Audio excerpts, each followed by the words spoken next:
Everything told her to back away and call the cops. She knew she kept the thick metal door of her apartment locked, though her stiff joints kept her from checking once more. A soft gas escaped her dry throat when she finally remembered to breathe. All she had to do was back away, pretend like she wasn't home, and wait for the cops to get off their fat asses and do something. It occurred to her, while she glimpsed out through the peephole, the thing on the other side might be able to see her shadow through the lens, which meant it knew she was home, which she assumed meant it wouldn't leave. The gauze sticking to most of its head had yellow and beige stains around the edges. Both eyes were uncovered, though the left had bruises around it, and the sclera had burst blood vessels. His chapped lips and stubbly chin, while uncovered, were the sort of shade one would expect from a sunburn. His oddly out-of-place windbreaker shifted as he took lumbering breaths. His body swayed, shifting his weight from foot to foot. In a voice she was finally able to process as human, he muttered, "I need help." Her instinct to take a step back from the door facing no resistance. The cold lingering pit in her gut spread around her limbs. "Hannah Boswell, I couldn't reach you over the phone. We need your help, please." Pulling the pepper spray from her keys, she hid it under her offhand as she opened the door. She took him in full. While about the same height, he had a broad frame with lanky limbs. She couldn't quite tell his exact age, but wrinkles led from the corners of his mouth and one exposed cheek. In one of his wrapped-up hands there was a manila folder. What is this about? I tried to call, but this is a very serious situation. I've seen a lot of spam calls. That's on me or Verizon or something. She tried not to scowl, furrow her brow, or scoff at the proceedings. This guy had to get to the point, and quick. She wasn't sure she was entirely above slamming a door in someone's face. On a Wednesday evening, in May, in the horrible year of 2024, he still wore a windbreaker with a town logo on it, jeans, and beat-up work boots. Meanwhile, her sweatpants didn't match her tank top, which didn't match her slippers, so she was hardly one to judge. Her brown hair had been tied back loosely, showing off her mild annoyance and severe recalcitrance. What? She wasn't sure if the guy before her would start choking her out or fall over. My name is Vincent McCrae. I'm a representative of Oakston's Waste Disposal and the Fire Hazmat Unit. We're having an issue that I think you can help with. Why me? She wasn't exactly asking just him. He glanced away before looking down at the manila folder. The longer things drew on, the more discomforting pressure built from her stomach to her throat. Dread squeezed her ribs. She'd heard the name of the town before, though it didn't necessarily register at first. After a few seconds, the realization of what this could be about finally dawned on her. You know the place. A company you worked for used to dump chemicals there. She turned her head away and gave a single nod, stepping aside for him. He trudged through into her apartment. The sparseness struck him at first, stopping him in his place. There were next to no personal touches that made it a home. Nothing on the walls, no mess, nothing. Meanwhile, he let his spouse pick his home's decorum and wound up with flowers on everything. I don't know how much I can say. I have an NDA. He glanced back at her as she sat at the kitchen table. He studied a single letter there from a pet shop of all places. He politely said nothing and interlocked his fingers. Hannah thought she noticed a relief slump of his shoulders. You did. And a private investigator got leaked documents. That led to you, and we think you can help with the problem, all without breaking your NDA. She wasn't sure why a shudder went through her when he finished speaking.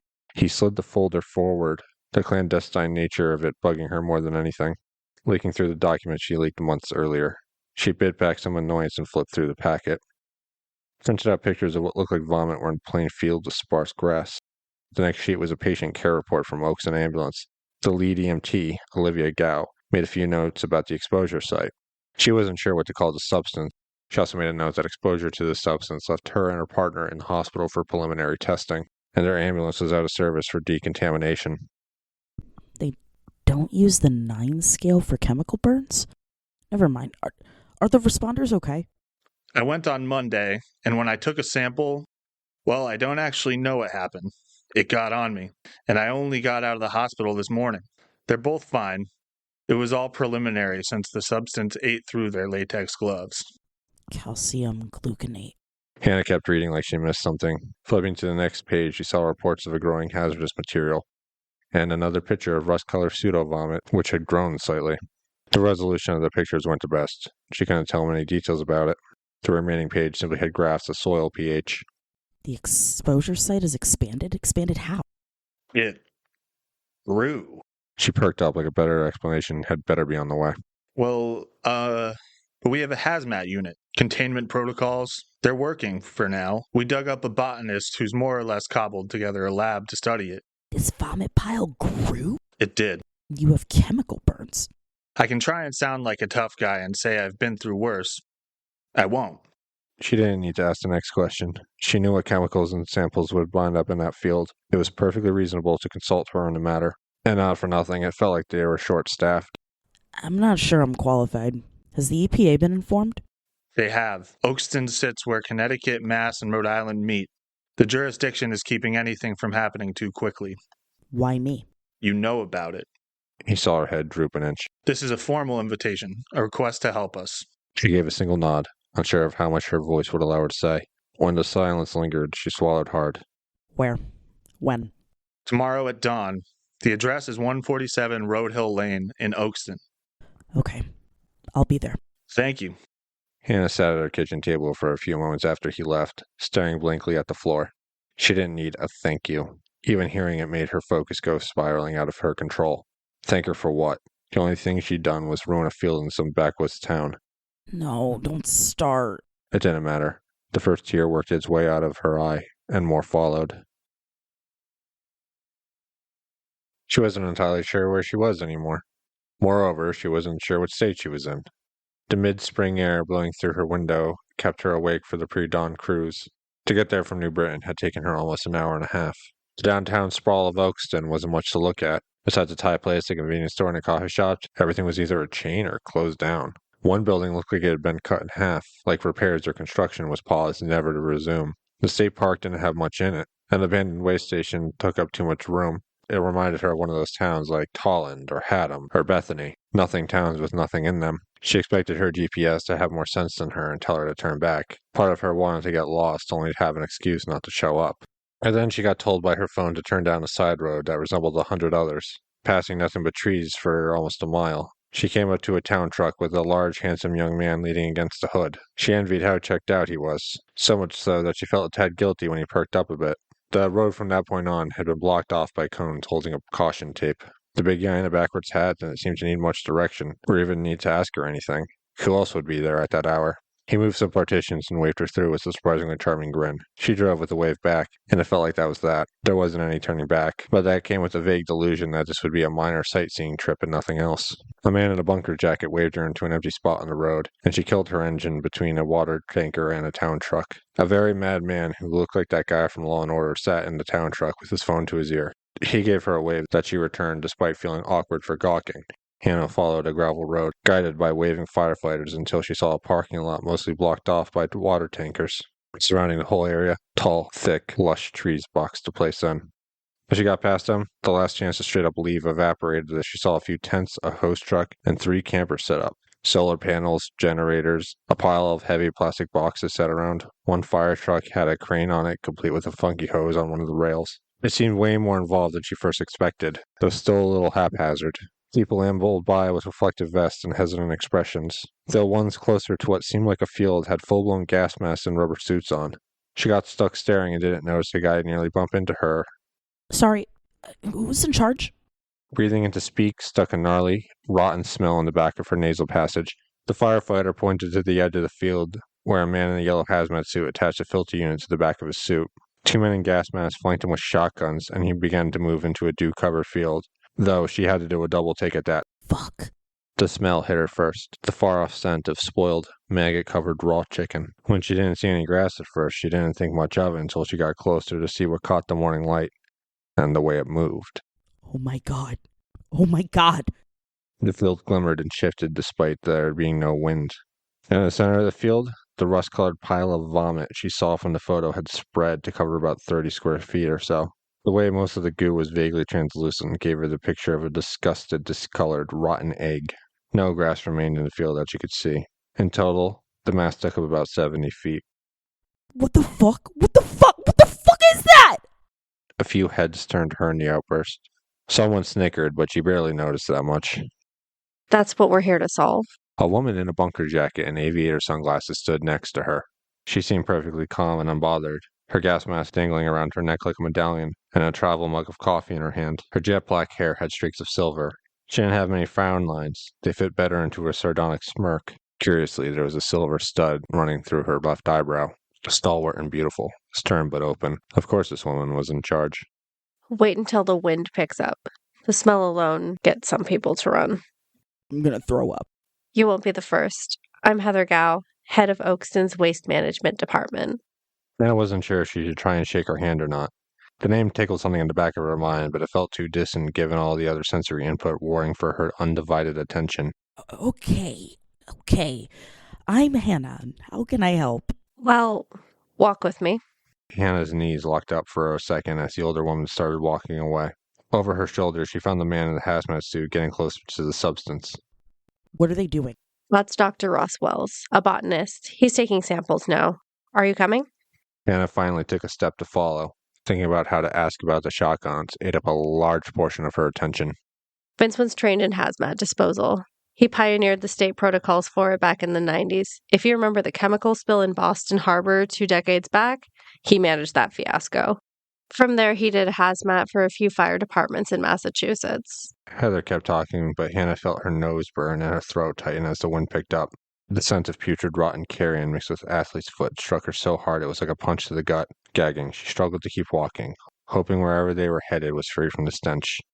He always said coming to Oakston was his third act. This tract of land is actually owned by your old company. Vince threw around some names and was able to get cleared to come here and take a soil sample. That's when he wound up in the hospital. Heather strolled as Hannah wandered to one of the small campers. As they got up the stairs inside, the smell of antiseptic with a hint of weed felt more welcoming than it had any right to be. Further in, Hannah saw the place had been kitted out with vials, beakers, a glove box, a very expensive microscope, chemicals, PPE, a first aid kit, and curiously a Bluetooth speaker. Hannah swore she saw a bong in the corner. It felt too Breaking Bad for either woman. While not being super sterile, it seemed clean enough. We knew a little about all this. We hired a private investigator who found you, and then some shipping manifestos from your old pharmaceutical company. I hate that he's useful. If you met the guy, you'd understand. Hannah found her own oblong reflection in the beaker, frowning to herself all the same. He didn't particularly care about being found, or the private eye. It wasn't the time to get emotional. There were no emotions in the lab. None. It's been spreading. We're not sure what it is. We're not sure how to handle it. What about the EPA? Any word? We have an EPA lawyer in another trailer trying to figure that out, along with the town's attorney. Last I checked, he was on hold. Wonder how that's going. Both women thought they heard a disgruntled groan come out from another camper. Heather gave a look like that sounded about right. Gotcha. Okay. What do we know so far? Less than we'd like. The slime's acidic, so there's that. It took Hannah a moment to realize it was Vince. He changed out of the wrappings into patches of gauze that were the worst of the burns. He too wore a bunker jacket and had a gas mask dangling from his neck. He didn't make it seem as cool as Heather did. She could see he was a man in his late 50s or early 60s, though in fairly solid shape for a man his age. Round face, thin hair, patchy stubble, and surprisingly kind, pale blue eyes. Vincent McCrae gave off a grandfatherly vibe. The doctors who treated the burn said it was acidic. I have the note somewhere around here. Feeling like her lower ribs would curl inside of herself, she held up a single finger and turned out the camper. There were no emotions in the lab, so she had to lean against it outside and catch her breath. Even through acrid air, she hyperventilated. Hannah? I did this. What? Radio chatter picked up, and Heather walked out a second later, making a single point towards the field. Hannah turned, annoyed by the casual confidence of the older woman, and started following. Vince handed her a plastic bag with a gas mask inside of it. If you can see the slime, have it on. 10 yards is the limit you can get without a CBRN suit on. Thanks. Hannah fiddled with it until it felt secure on her face, and went to see what people were screaming about.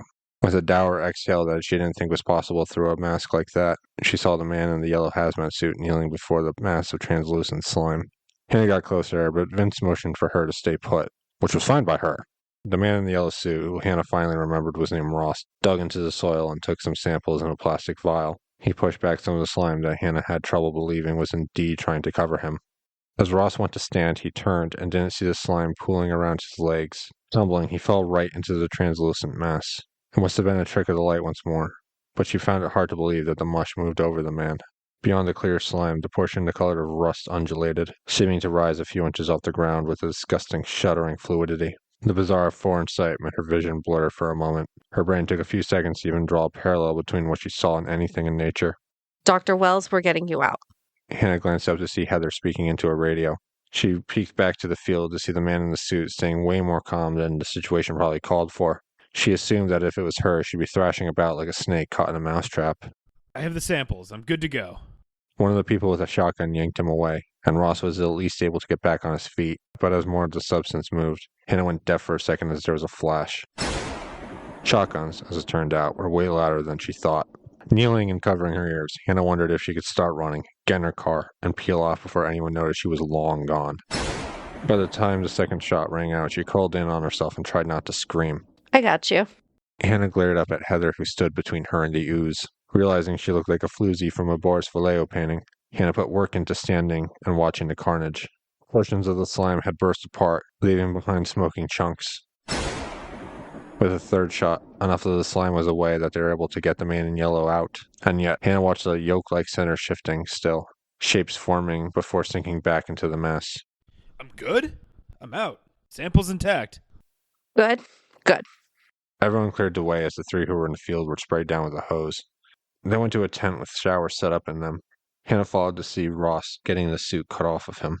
A gasping and panicked man in his mid-30s came out, hyperventilating and checking himself for slime.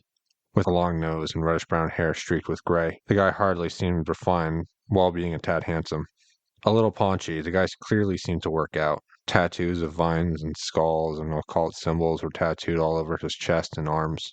A strange, not quite symmetrical 7-pointed star sat on his back. He got scrubbed down by brushes on the end of sticks, which seemed to annoy him slightly when the terror wore off. Hannah turned to give him some privacy after that. You were awfully trigger happy. Hannah watched the one who shot the slime getting out of her own suit. Heather, by comparison, seemed a little more amused than annoyed. Hannah saw a lithe, hippie-ish woman with a malicious grin on her face take off her helmet and drop it on the ground. She didn't even seem to be fazed by getting sprayed down by hoses. Whatever. The other one who was in the field turned out to be a very large man with dainty braids and a fairly mellow expression. He didn't seem to have much to say, which didn't seem to surprise Heather. The trigger-happy woman smirked and went to get cleaned off by herself, but Hannah had already moved on. She saw Dr. Ross Wells leaving a decon tent with a towel around his waist. You got samples?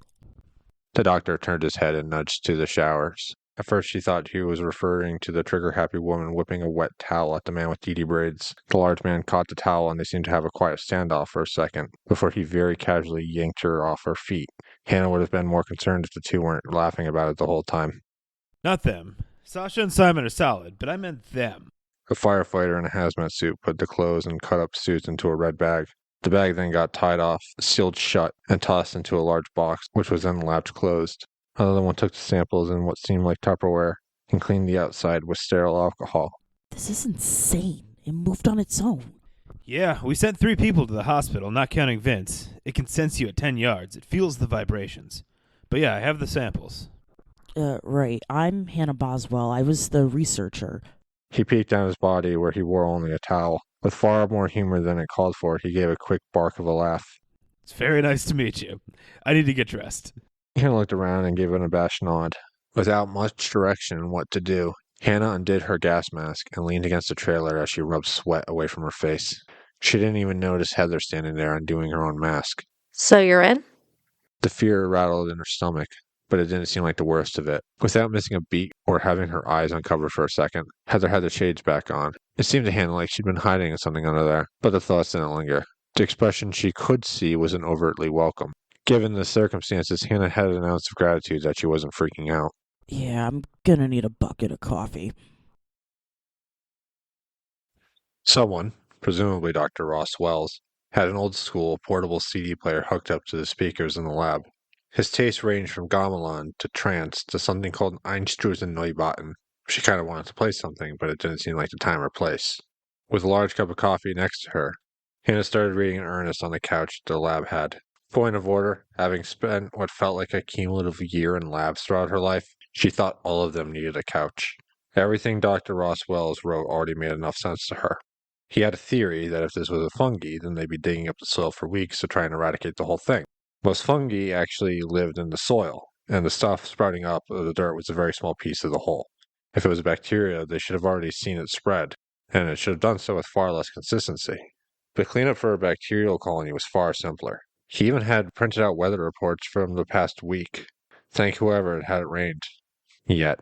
Dr. Wells began all this at noon the day prior. Hannah didn't feel impressed often. Sorry, I'm Roswell Tobacco, High Warlock of the Bridgewater Triangle Warlock League. Hannah turned to see who the hell would have the gall to call themselves that. And of course, there was Dr. Roswell standing in jeans, a Hawaiian shirt, underneath a white lab coat. All the same, he extended a hand to shake. She said you were a botanist named Ross? Hannah leaned in to shake his clammy hand. Despite being 5 years older than him, the doctor had a boyish joviality to him. It helped that he was tall, but slouched slightly, as if he knew the world wasn't meant for people his size. Despite being on the grind of a very serious situation, the guy didn't seem all that bothered. Yeah, it's a joke. And a brand, I guess. Unless someone's an MD, if they insist on being called a doctor, they're a dick. I research soil, contamination, and sustainable growing practices. It helps that he grows pot. She didn't even notice Vince sitting in the driver's seat reading. She wondered if he heard her muttering swears as she read. The older man stood sturdily, but hobbled over to them. She eyed the largest cup of coffee the local place was legally allowed to sell sitting next to her, a little annoyed that he didn't put anything in for the last coffee run. I'll say, you'd be amazed what people put into weed these days. It's awful. I'll save my spiel. Either way, glad you're all right. The botanist gave a very dramatic point to Vince. See, Vince, these are manners. The older man smiled with his teeth before the rest of his face decided to join in. I have manners. I'm the one who didn't offer him anything to drink when he stopped by my place. I forgive you. I have a really good hibiscus tea. Never mind, I'll curse you with my dying breath. Ross snickered and brought the soil samples to a beaker. He filled with some thin glasses before slapping on some rubber gloves and a mask and getting to work. So, Hannah, you're working at a hospital these days? Yeah, I'm a pharmacist there. Did the private eye pick that up too? No, he said you were a pet groomer in New Britain. He figured out the details like an hour later. He kind of spiraled into a conspiracy theory about the whole thing. Some grand occult mysteries about the universe being a simulation. If you met the guy, you'd understand. The rare sly smirk she gave fit her perfectly well.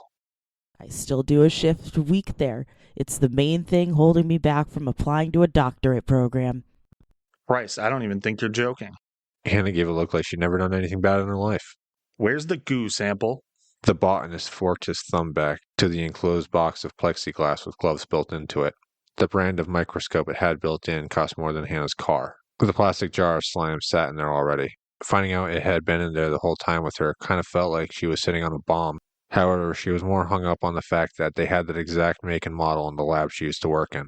It's already in the glove box. Somebody put it there when I was deconing. Where'd you get this stuff?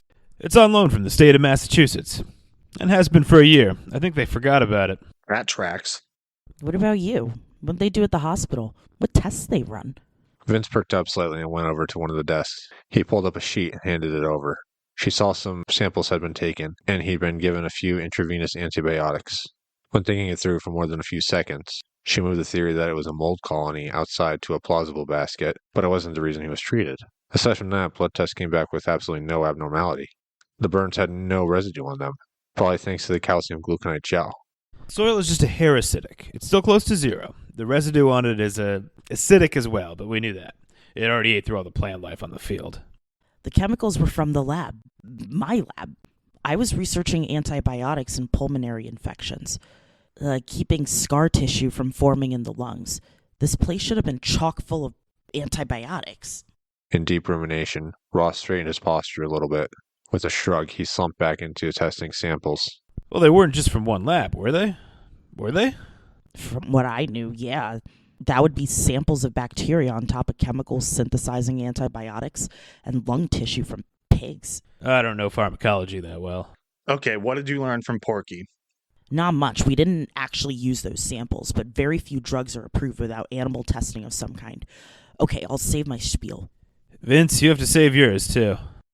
The older man snapped his fingers with an aw darn sort of motion. Right. Some infections of the lungs, Okay, so some infections create a lot of mucus. You get sick, you have a very productive cough. Sometimes it's the other way. Your lungs lack protection. You can get complications from your lungs drying out. Lungs drying out? Oh, there's mucus in the lungs. All of this is mucus? Both Hannah and Ross simultaneously gave a non-committal nod. Vince's eyes went into soft focus for a second. Or when I did test colonies of bacteria, I dumped them in a biohazard container with all the other chemicals. Single-stream waste disposal or something. Go figure, my bosses had it sprayed down and dumped here. It's entirely possible bacteria survived and has infested the soil here. and it somehow developed an immunity to the refuse of antibiotics that were also dumped. But keep in mind, a lot of antibiotics are themselves bacteria. The two guys lingered on every word, following along but unsure of where this was leading. Joke was on them. Hannah wasn't entirely sure where it was leading either, but she knew the direction this rant was headed. This all feels like a divide by zero error, or, the overprescription problem finally reared its ugly head. That's where infections are getting stronger because people don't finish their meds? Both Ross and Hannah made the same sort of close enough nod. Vince's leer into the middle distance gave him enough peace of mind to keep talking to those nerds. Grunting to himself, he sat and watched the two scientists work as he read through a Wikipedia article about fungi. Hannah got busy drying translucent slime so it could be viewed under a microscope. Ross flipped on some trance music as they all got engrossed in their work. The music being colored in ambiance helped Hannah along. Going over the document she leaked, she made a list on a notepad of any substance that would have any potency once it was left out in a field for months on end. There was more than one forever chemical in there, in so many words. The bacteria samples dumped there should have died in painful ignominy. Some antiseptic was dumped there, and that should have killed everything. And it should have killed the grass a long time ago. I'm not seeing signs of fungal colonies in the soil. That could be because it's only under the brownish slime, but I don't know. So far, so good. She's talking bacteria. You're talking fungi. Which is it? Ross and Hannah shrugged at the same time. Looking into the middle distance that often in such a short span of time felt like it shaved years off of Vince's life, more so than the slime ever could. It seemed like every scientist, medical professional, and pseudo-professional in the world had trouble saying no and I don't know, as if the words themselves would brand them as a failure for one and all to see. You got all that from the samples you got? He's only looked at the soil so far. And the slime we got? It'll take another couple of minutes. I have to look at the slime for a minute. Slime flies when you're having fun. Hannah got up, but Ross stopped her with a hand. He took out a little jar and pointed to his upper lip. With a grateful nod, she dabbed the lavender-smelling balm under her nose. Is now a bad time to say I have issues with heights? Probably. The crane on the fire truck started pulling them both up. Hannah gripped the edges with white knuckles. Below them, the large man with DD braids watched them like it was a mildly interesting TV show. Simon will catch us if we fall. Lucky us. Hannah waved down to the burly man who was very briefly introduced as Simon. He smiled with a thumbs up like he got a kick of how nervous she was. By the time they got 30 feet up, the crane stopped and they had a perfect view of the whole field. The minor swing and undulation of the slime didn't seem any less disgustingly alien. What a view. For the longest time, I thought this was where my kids slipped off to smoke weed or drink. Then she tells me when she picked up Vince, it was the first time she'd been here. Hannah settled it that it was the sort of town where half the people were related. I read the PCR she wrote. She didn't have anything to say about the slime? But it wasn't this big. When she saw it, it was only 5 feet wide. It grew exponentially in suboptimal conditions for mold or bacteria. Strong and frankly opinionated descriptors were sheared from her mind. An even measured response needed to be her modus operandi. What happened since? Nobody was sure what to do, and we waited for the EPA to get back to us. Some wanted to burn it, mostly him. Other motioned down to Simon, looking a level of stoic that could be confused with boredom. Hannah gave another thought to who the heck him and Sasha were, or what they were doing there. Neither came with any sort of title. It wasn't as though she'd believed the ones they actually had. Your old company kicked us from Tuesday afternoon until last night, when we set up a perimeter and got working. The fire department has been cycling people in and out since then, and last I checked, the EPA lawyer is still on hold.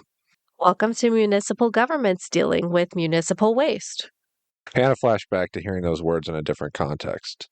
Something about a black shirt with green writing on it that she remembered taking off some guy with nice hair, but it largely didn't matter. Though, that municipal waste had the potential to fuck them all up. When Dr. Roswell got into the slime, all of it reacted, and you said it was pulling him. Heather rolled her eyes behind her aviators. Hannah was under the impression that Biden ruined those, as he did many things. Heather was too, but she was attempting to take him back. She hoped they gave her a Sarah Connor vibe. Results were mixed. I'm just a sounding board. I don't actually know about this kind of stuff. It's possible it was pulling him towards the center, but when most slime and molds, fungi, whatever feed, they go to their food. Sure, yeah. Keep going. Heather rolled her finger along with a slight smirk. It's raising a lot of questions. Is the translucent slime just there to pull in nutrients? See, that makes sense to me. That's why we have people patrolling with guns all along the perimeter. The scent of carrion is attracting scavengers. They get pulled in.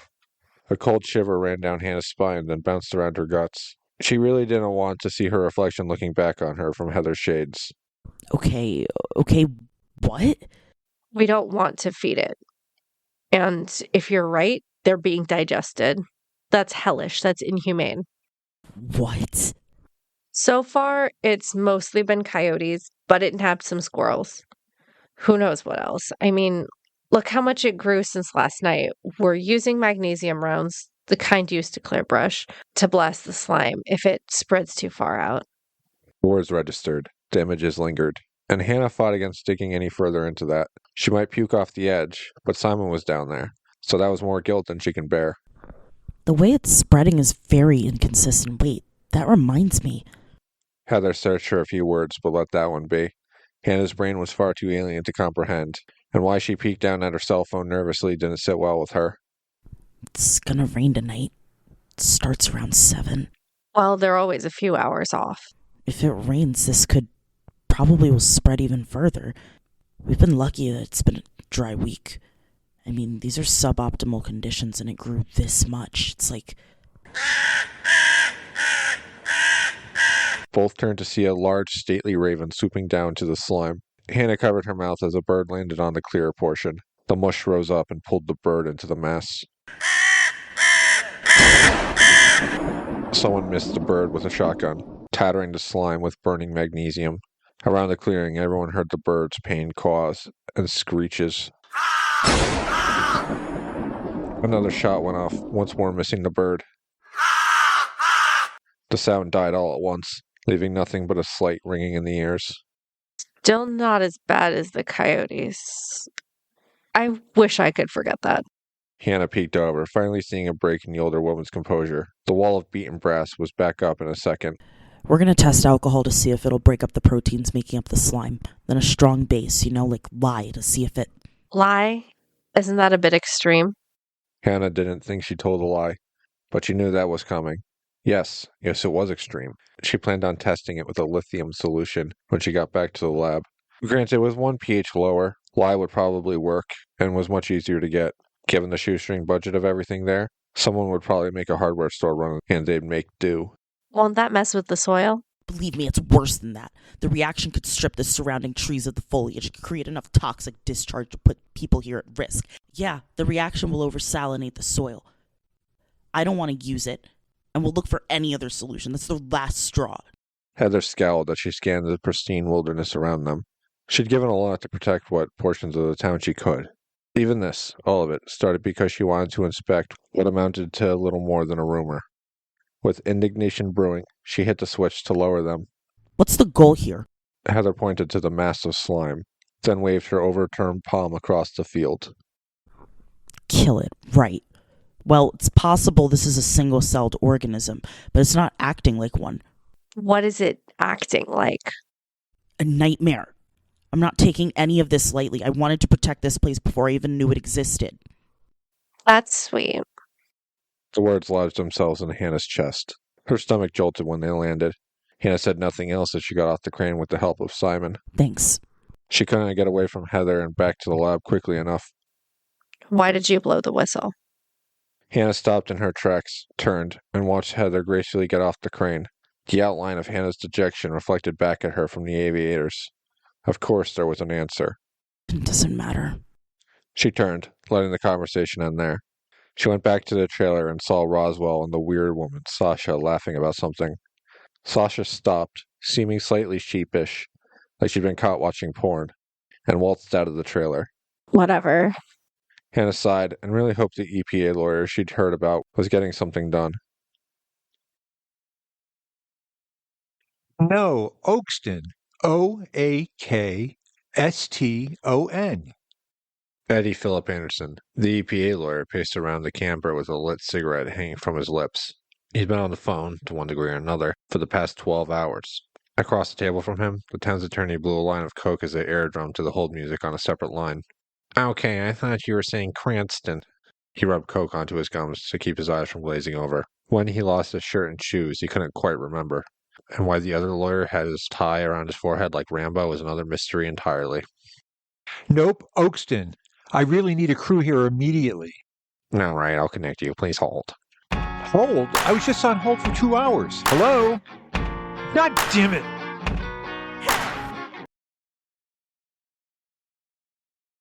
I'm not sure what I'm looking at. She sat like the microscope before her was a bong she just milked a fat rip off of.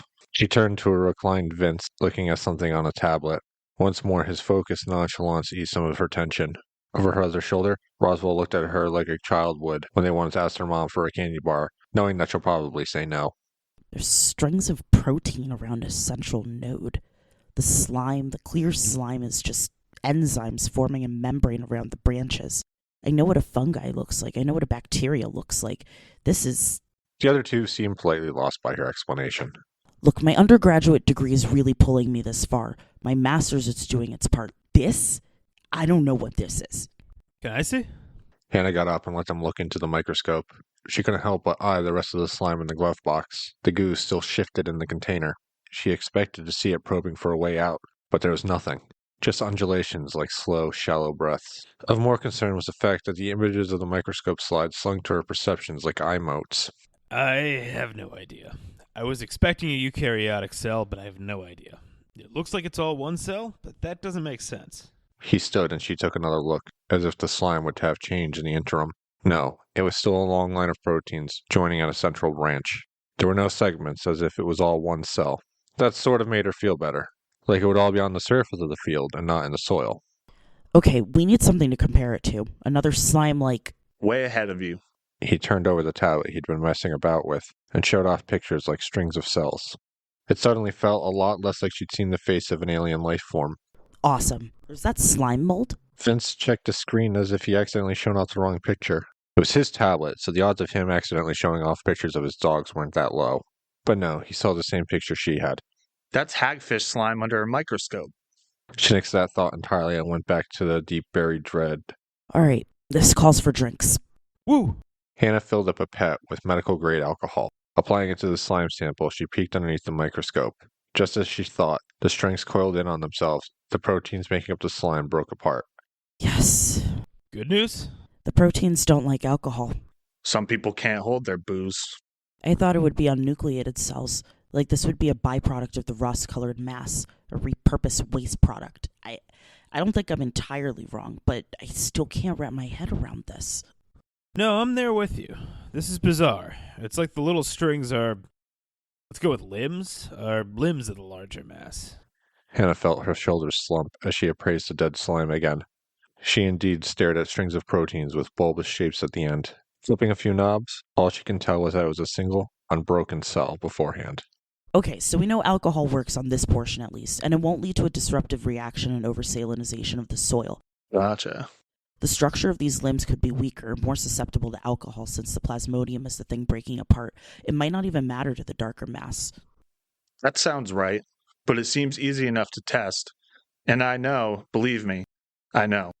We haven't even tried the lye. I mean, it's not precisely light. Never mind. It's the big red button that nobody wants to press. Most people probably don't know a base could burn them.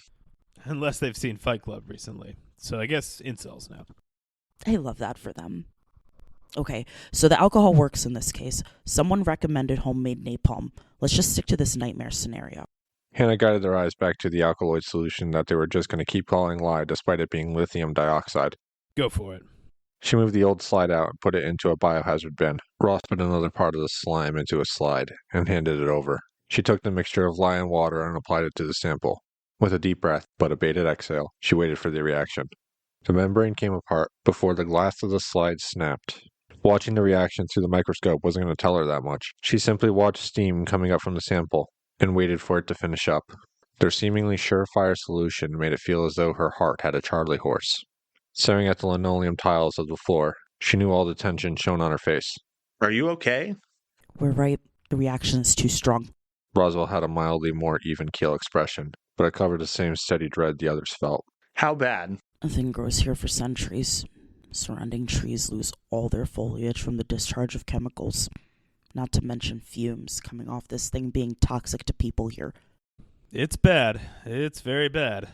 Worse than if it gets into a water source? What other options do we have? I mean, do we even know if this is a fungi or a bacteria? I think this is beyond. I have no idea.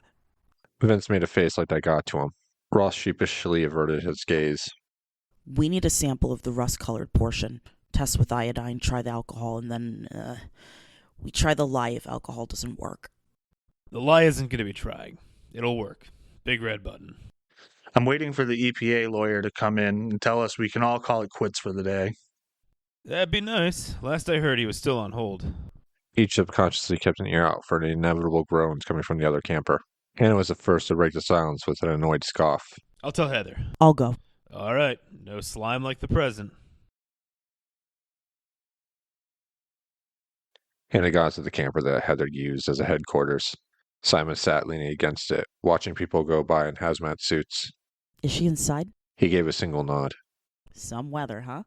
She felt truly off guard by how soft the snicker was. Sasha came out of the trailer with a morose expression. Whatever. She gave an up nod to Hannah and traipsed off with Simon. It struck her then that neither one was a firefighter, and they sure as hell weren't with the EPA. Hannah waited a moment, wondering how she would say anything she needed to say, then decided to just wing it. So far, Heather had been affable, if a little imposing. If she wanted to cut to the root of it, Hannah suspected Heather dug her a little bit. She got into the trailer to see a plate of cold cuts and cheese, along with a plastic bag filled with rolls sitting on the table. Are you hungry? Hannah thought of the slime again and nearly puked in her mouth. But also, yeah, she totally was. Have you ever heard of hagfish? I remember asking a yes or no question, but sure. Tell me about hagfish. Heather rested her chin on her palm and leaned forward. Hannah thought she knew the humoring expression, but the woman still wore sunglasses, which made it harder to read. In 2017, a truck filled with them spilt on the highway. Cleanup was a nightmare since they constantly secrete slime. Something goes in, the clear slime pulls it towards the center. Most single-celled organisms and fungi don't do that. They go to their food. I need to remind you again, I don't know this sort of stuff. Can we fix it without killing any hope that anything will grow in this field for the next 5 centuries? Finding the scowl away from her face, Hannah gave a semi-defeated shrug. If the alcohol is enough for the brownish slime, then yes. Or iodine. Believe me, I'm hoping for that. I know what you're hoping for. So why did you blow the whistle? She glanced away before making herself a turkey sandwich with Dijon mustard. She loudly cracked pepper onto it before sitting. Doesn't matter. Heather slowly took off her sunglasses, her pupils narrowing like any amount of light hurt her. Heather had seen things that Hannah couldn't even comprehend. She survived situations that Hannah had no context for. Though for anyone curious, they could just read The Frequency Delusion, Tales from the New England Book of the Dead. Out now. None of it changed the fact that Heather not being that bothered failed to seem like much of an act. Nevertheless, Hannah ate the sandwich like it was a point she refused to budge on. You have something in mind, I take it? It had been almost 4 hours of testing, observation, theories, and discussion. Science took a while with anything, and scientists were nothing if not overly precious about how results took place. Each passing hour made the clouds overhead a bit darker, and the humidity in the air a bit thicker. Weather reports be damned. The rain was coming soon. We're going to get a sample of the main body of the slime. Alcohol will work on the translucent slime, but we're not sure what will on the main one. Simon recommended napalm. A few people liked that idea. Apparently it's easy to make. You just need styrofoam and... It's a bit more complicated. Is it? We're recommending alcohol. Nothing on this planet really likes fire, and we're using magnesium rounds. Dousing the place in alcohol makes it seem like the entire place will go up in smoke. Some of the guys call controlled burns weenie roasts. The slime is mostly water, or well, enough of water so that it won't just burn up if we douse it with alcohol. Heather considered Simon and Sasha's solution once more, and didn't hate the idea of burning the field apart. Compared to the chemical treatment, it felt a bit more spiritually or metaphysically concise. Fire purified. Light is spoiled. I'll let Simon and Sasha know. Yeah, who are they? Simon works in my department. Sasha is my yoga buddy. They're in a local support group, and they want to help. Hannah, who was far less interested in getting sidetracked than she was about a support group to begin with, gave a firm hum. So you want to what? Clear away with alcohol, get to the brownish slime, and take a sample? That seems simple enough. Seems simple enough. Heather kept a smile from forming on her face. We're at risk of getting pulled into the main body. Then we'd be in there until someone figured out how to kill it, or were pulled out, which sounds hard since it overpowered Russ and he's a full-grown man.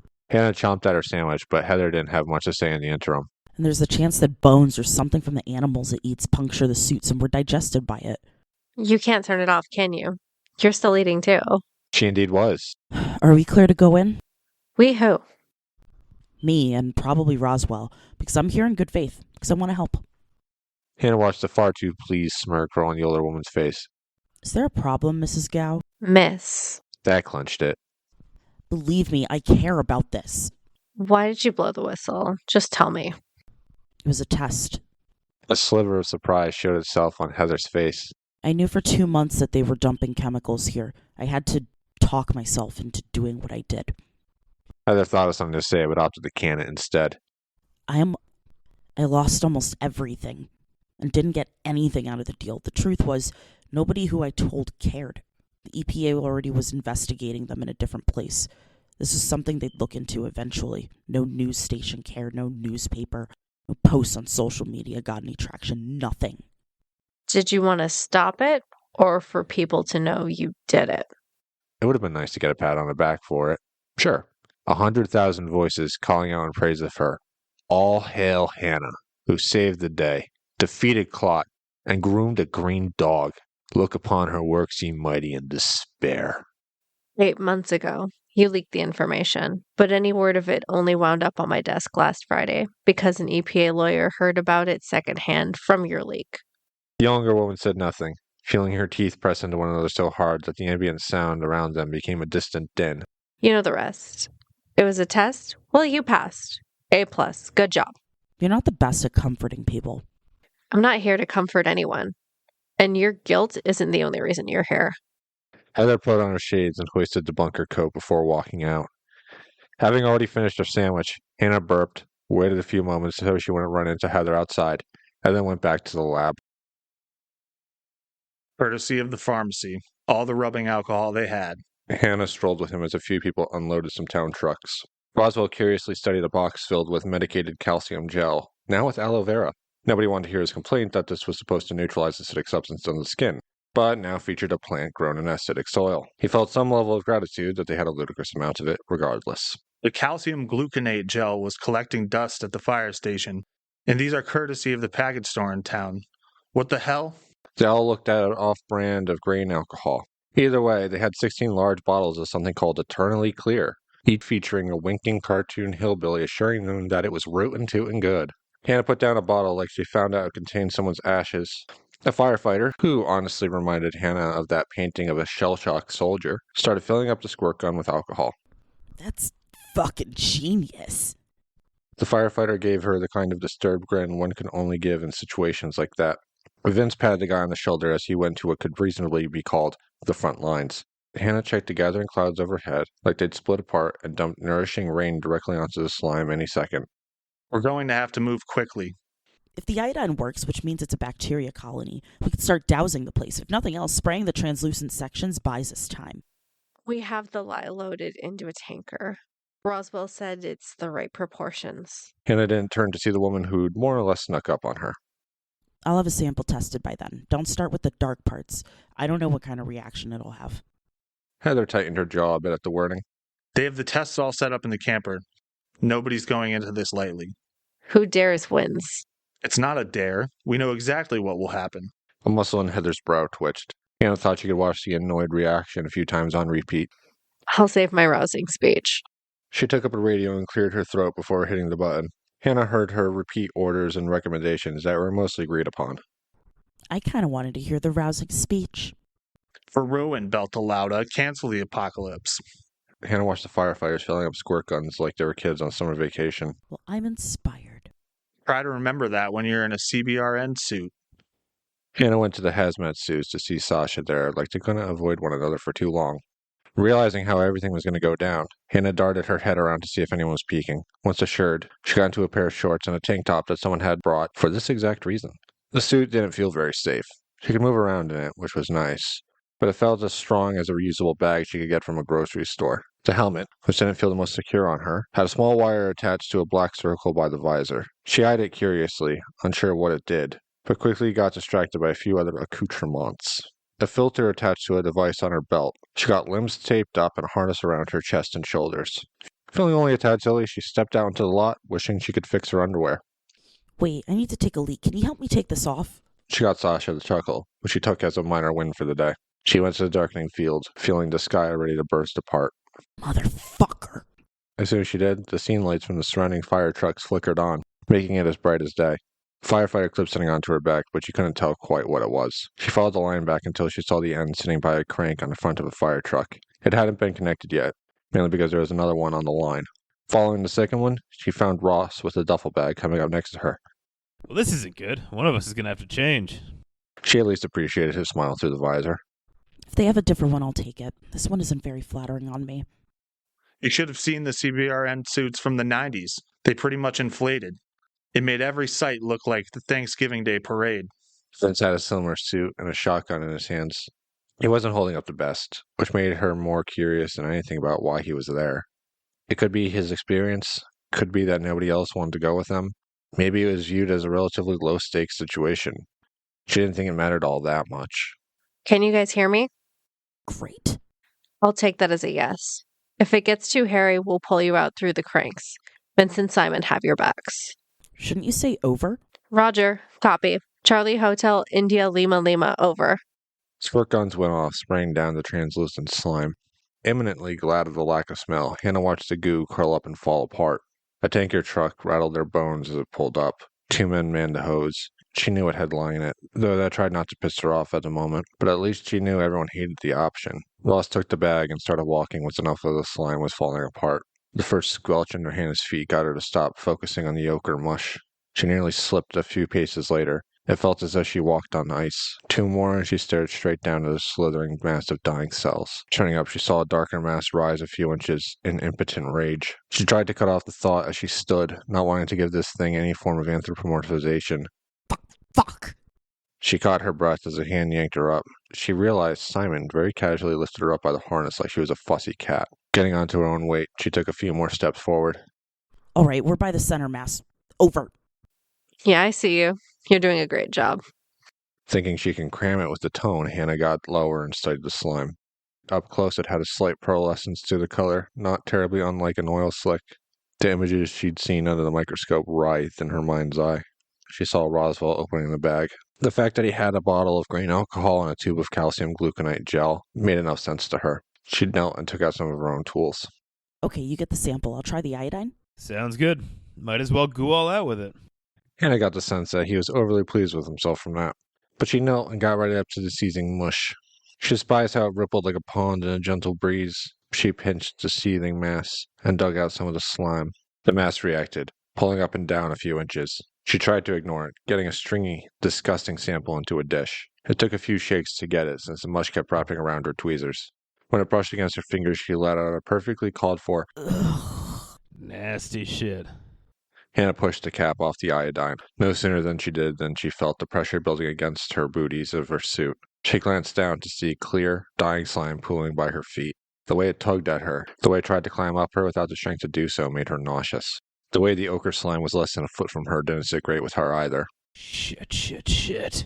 She broke off from the observation to see slime pooling out and onto Roswell. Lines of slime spread along his arms and pulled at him. He tried to yank himself free, but it didn't seem to do much of anything. Leaning his head up and arching his back, he pulled as hard as he could, coming against the confines of his suit. Hannah nearly dropped the iodine to go help him, but Simon pulled the line the doctor was attached to and gave a thumbs up. As Roswell was pulled by the car winch, Simon did his best to free him without losing the samples. The burly man wrestled with it and wound up pulling Roswell just as much as he fought against the undulating mass. Hannah went to take a step back, only to realize that she too was in the thing's grasp. She defiantly poured the iodine onto the part of her leg that had been grasped. The disgusting, light ochre color inched up her, pressing the suit further against her skin, so the iodine didn't do nearly as much as she would hoped. Shit. Ah, shit. The older man pulled her back, but she barely moved. As she leaned to get away, her weight shifted on the dying translucent slime. Falling over, she felt her feet get sucked into the larger mass. Between the pain of falling and the implication of getting sucked in, she had the intrusive thought that the mass was far warmer than she expected. As Vince grabbed her to pull, she saw his weight go sideways as his wrist was covered in the slime. He tried to angle the gun to fire, finding it was too wrapped up in the mass. He fought against it, falling and smashing his face on the butt of the gun. Vince? Fucking. Fur shape broke through the membrane. Healing skin with scant fur, exposed muscle, and partially melted bones. A coyote it had digested got moved out to the further portions of the slime, presumably to make room for the two of them, though for only a second, Hannah assumed it was a slime zombie that would rush out to kill her. Are these suits, can they be submerged? Not looking to find out. His chest was covered by that point. Not that she fared much better. The slime nearly inched up to her waist. Her hand circled around above her, looking for anything at all. All at once, her weight stopped, moving against her will. Instead, a pain formed in her back and hips. The winch pulled on her harness, keeping her in place, but the slime still tried to inch her closer into the mass. Fuck. She tried to shove the mass of slime off herself, but to no avail. When her hand brushed against it, she saw some pull against her glove before it came loose. Fuck. What is it? It crawled in my suit. My visor. It's in my suit. As best as she could, she searched for something, anything to help her get loose. Her hand brushed against something, and she saw the bag Roswell brought. She inched it towards her, as a cold feeling rocked her core. She glanced down to her Kevlar harness to see the slime covering it. Where it touched, the Kevlar straps warped like an old vinyl record. She pulled the bag closer, and saw the tube of gel along with a bottle of the knockoff grain alcohol. This was the worst possible way she'd test her theory. She began to unscrew the bottle until her chest shifted, and the line behind her ran out from behind her back. As it pulled, she felt pain under her arm, another on the side of her head where the pressure had finally released. The lifeline skidded away behind her, shooting what seemed like the last of her nerves through with naked panic.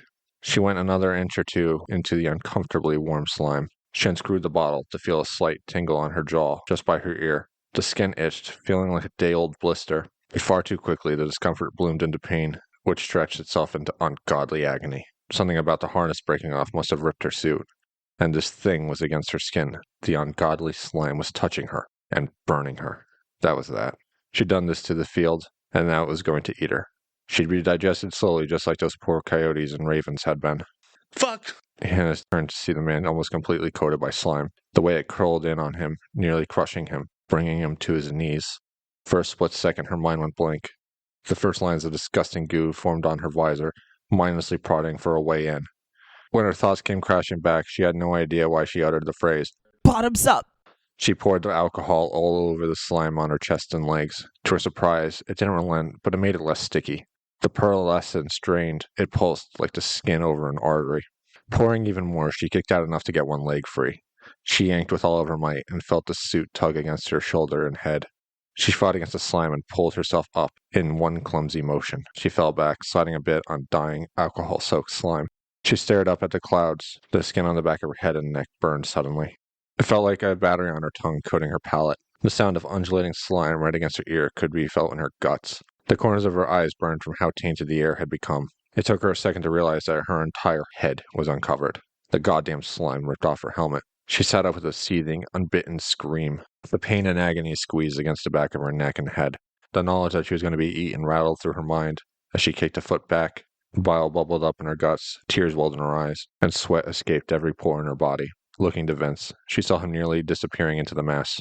Around the slime, bones of coyotes and birds, possibly even some squirrels, floated like they were in a witch's cauldron. She gazed into the empty sockets of a mostly dissolved coyote, feeling horrible sympathy with the poor creature, and she knew she had scant seconds to figure something out. Each second burned through her skin, straight up disfiguring her. With unfought tears, she stood and went to leave.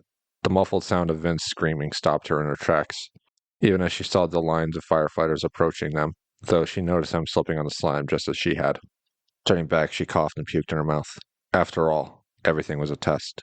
She went to upturn the bottle onto Vince, but not nearly enough remained to do much of anything. Swearing to herself, she tried to think. Right. She found the bag and pulled out the calcium gel. Covering her arms with the gel, she slapped some on the back of her head and neck. The stinging sensation died slightly. She saw long strands of her hair stuck to her glove. The terror gripped her once more as she thought of Vince. She slapped some onto her legs and face before getting up to the mass that held Vince.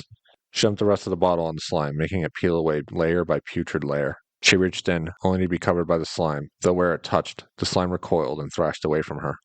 She found what felt like his arm and pulled. It seemed to relent from her grasp. She got a leg in, pulling Vince to her chest and stepping away. Each tendon in her arms feeling like they'd snap like twine. With everything in her body, she yanked and pulled. A new pain coiled around her jaw, but she paid it little heed as she fell back with Vince in her grasp. Turning over, she didn't spare a second to check on him as she pulled him far away from the slime as she could. Vince, talk to me. There was no response. She got about 5 feet before the other firefighters met her. She was about to try and move past them, but one leaned forward to help drag Vince along. She wasn't expecting much, but when the man let out a scream, Hannah turned to see the hazmat suit she was hauling with it had a string of slime pouring out the cracked visor. It wasn't so much draining out of the hole the gun left, as much as it was trying to move back into the center mass in one unbroken string. The gel, the calcium gluconate gel. We can still save him. She pulled him forward again, only to feel the slime shift all the way out.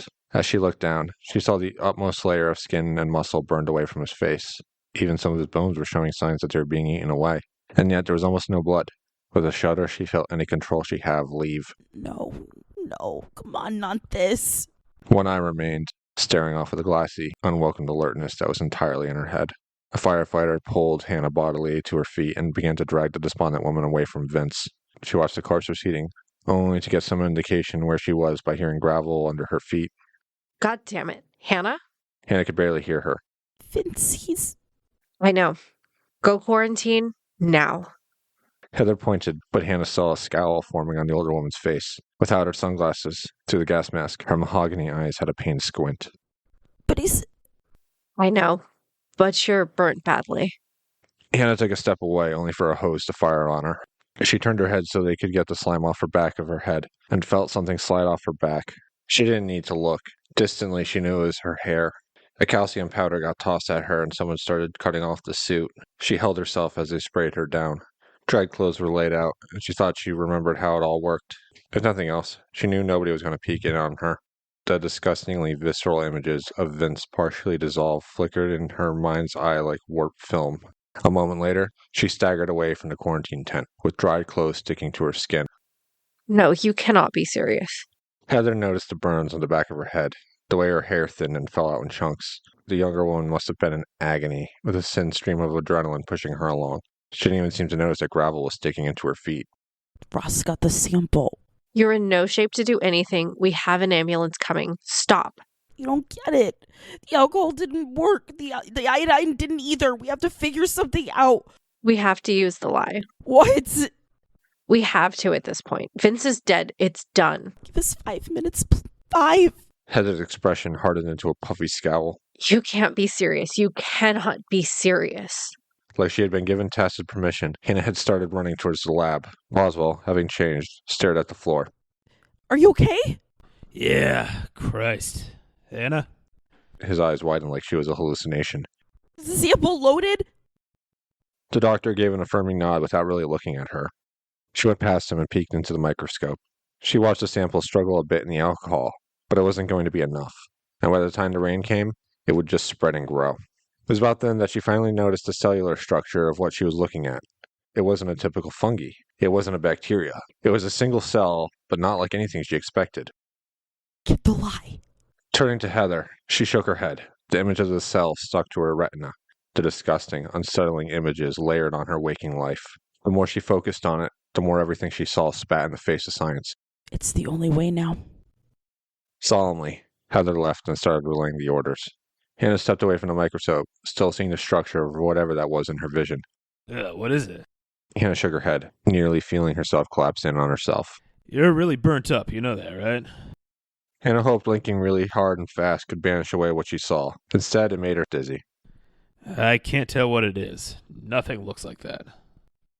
Hannah went to the microscope, portioned out some of the lye solution into a pipette, and doused the slide, killing the remaining sample with it. Why can't I unsee it? I can't. I'm going to throw up. Where's Vince? Hearing the name again, Hannah's chest tightened. A crinkly silver emergency blanket went around her. Come on, the ambulance is here. She weakly turned, taking care not to move her neck, to see Sasha pulling her along. The distant sounds of a siren broke through the chaos. Sasha didn't seem fazed in the least. Vince is dead. I tried. It was so undignified. He deserved better. In this place, it's gonna die.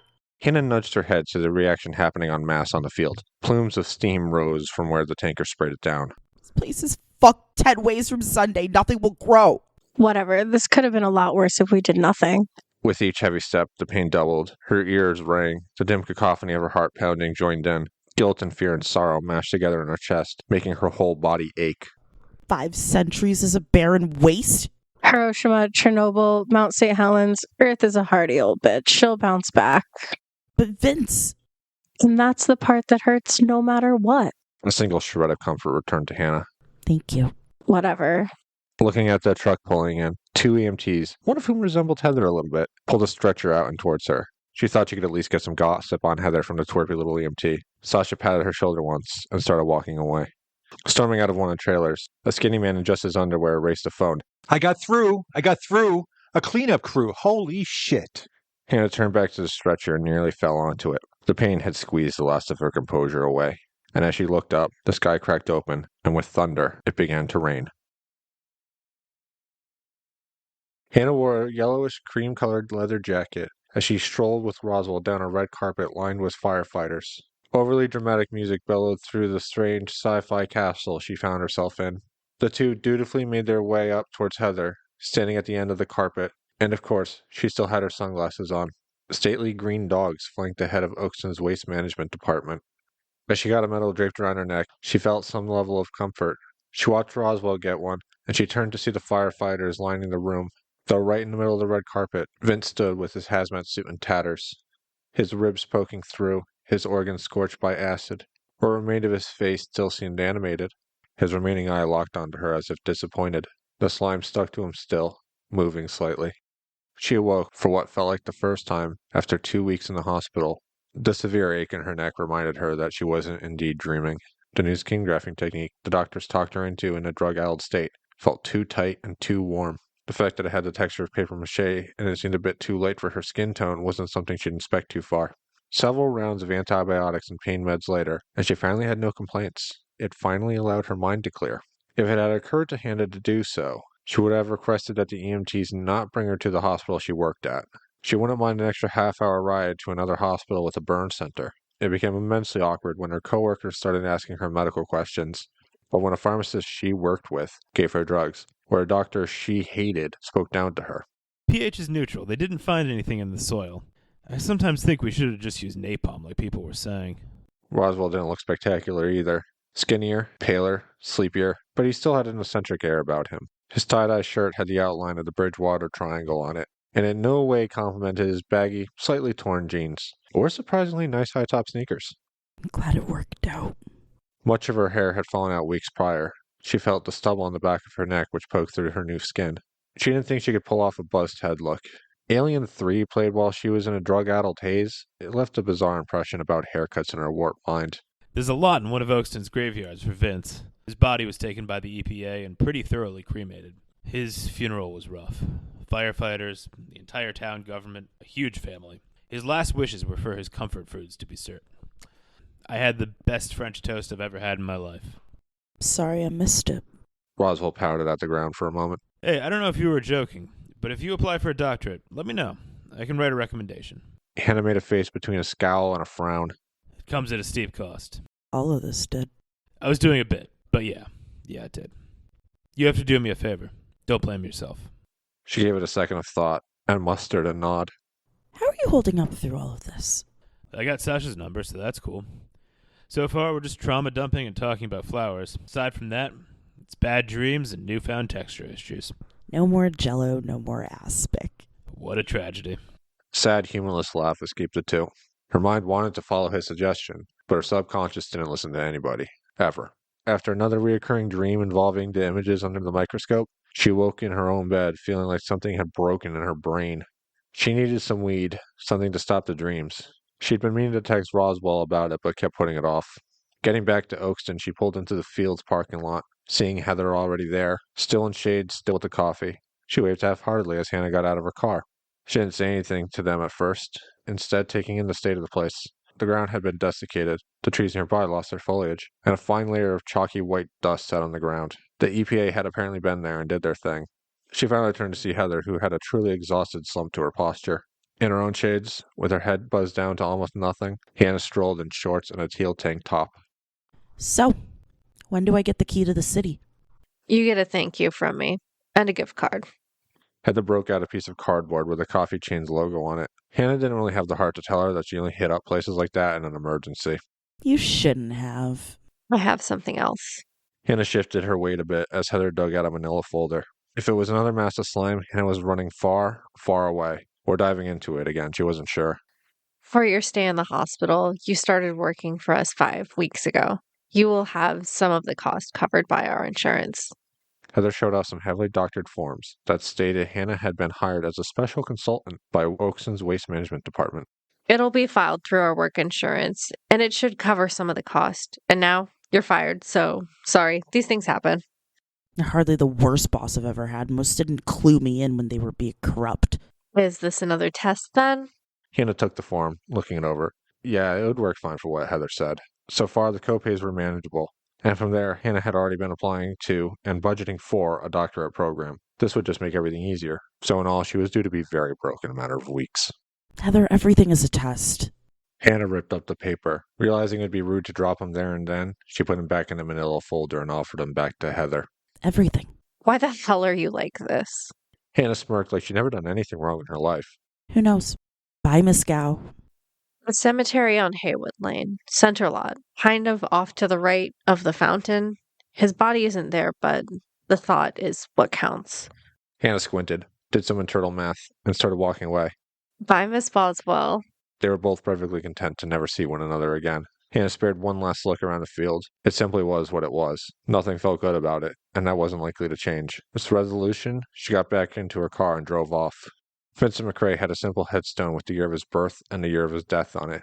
The description of no more, no less didn't make a whole lot of sense to her. She studied the grave, unaware of what she was supposed to do. She settled on closing her eyes and focusing on nothing, simply letting the early summer day wash over her. Finally, she opened her eyes and started walking away, with an abashed but heartfelt, Thank you.